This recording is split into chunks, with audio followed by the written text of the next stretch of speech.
कहेंगे सर? निश्चित तौर पर तेजस्वी यादव जी के नेतृत्व में पार्टी का विस्तार राष्ट्रीय स्तर पे हम लोग करने का काम करेंगे, क्योंकि ये बड़ी एक लड़ाई है।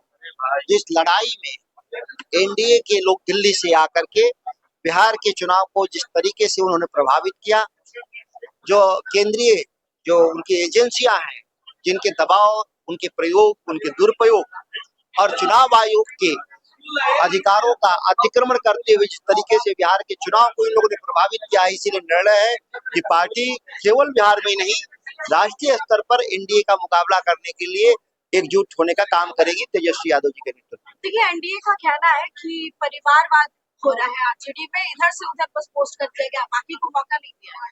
बड़ा आश्चर्य है, ये कौन का? भाजपा वाले। अभी जो राष्ट्रीय अध्यक्ष किनको बनाया है? नितिन नवीन को। उनके पिताजी बिहार में एमएलए थे, उनका परिवारवाद नहीं दिखता, दूसरे का परिवारवाद के बारे में चिंता में पड़े रहते। किस योग्यता के आधार पर नितिन नवीन को राष्ट्रीय अध्यक्ष बनाया भाजपा? क्या उनके पिता यहाँ से एमएलए नहीं थे 4 बार पटना से? क्या उनका वो परिवारवाद नहीं दिखता? और इतने ही काबिल थे नितिन नवीन तो उनको उप मुख्यमंत्री भी बनाने लायक भाजपा नहीं समझी मोदी जी। 6 महीना पहले बिहार में तो 2 महीना पहले न सरकार बनी है, 2 महीना पहले तक उनके अंदर योग्यता उप मुख्यमंत्री के भी लायक नहीं थी, और आज राष्ट्रीय अध्यक्ष बना दिए। मुख्यमंत्री के लायक ये तो भाजपा उनको अगर समझती तो मुख्यमंत्री के लायक तो विजय सिन्हा को क्यों बनाती, सम्राट चौधरी को क्यों बनाती? इतने वो काबिल थे जिनको राष्ट्रीय अध्यक्ष बनाया गया, उनके अंदर इतनी काबिलियत थी, तो बिहार जैसे राज्य को मुख्यमंत्री क्यों नहीं बनाया गया?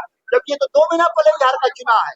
जाहिर है कि सुविधाओं के हिसाब से जो भाजपा के लोग व्याख्या करने का प्रयास कर रहे हैं, और देश की जनता जानती है, ये रबर स्टैंप लोगों में विश्वास करते हैं, और इसीलिए तेजस्वी यादव से डरे हुए। सर, एक और रिएक्शन आया कि प्रवक्ता है नीरज कौर ने कहा है कि तेजस्वी यादव को गणित नहीं आती, पहले गणित सीख ले।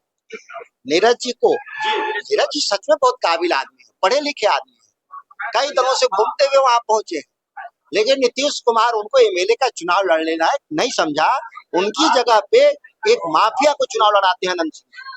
यह गणित आज तक क्यों नहीं समझ में आया नीरज कुमार जी को कि जिस पार्टी में है उस पार्टी में माफिया चुनाव लड़ते हैं, उनके जैसे पढ़े लिखे लोग नहीं चुनाव लड़ते। सर यादव पर भी सवाल करा गया। और बोला गया कि कठपुतली को शहजादा बना दिया गया। कौन बोला? सर, उधर से ये सारे रिएक्शन सामने आ रहे थे तेजस्वी के। अब तो हंसने की बात है ना कि किसका अध्यक्ष कठपुतली है। हमारा नेता कठपुतली नहीं, वास्तविक रूप से शेर, और बिहार में उन्होंने मजबूती से चुनाव लड़ा, 38% वोट पाए, तकनीकी रूप से हारे।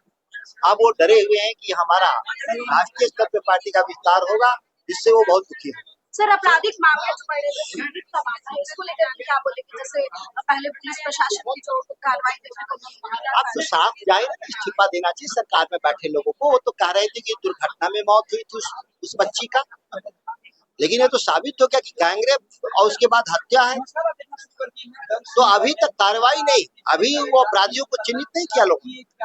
वो तो डॉक्टर ने कहा कि इनके साथ इस तरह का हुआ। तो ये सत्ता में बैठे हुए लोग सरकार चलाने लायक नहीं क्या? पूरे अध्ययन करिएगा तो ये सरकार चलाने लायक नहीं है। सर, आखिरी सवाल है।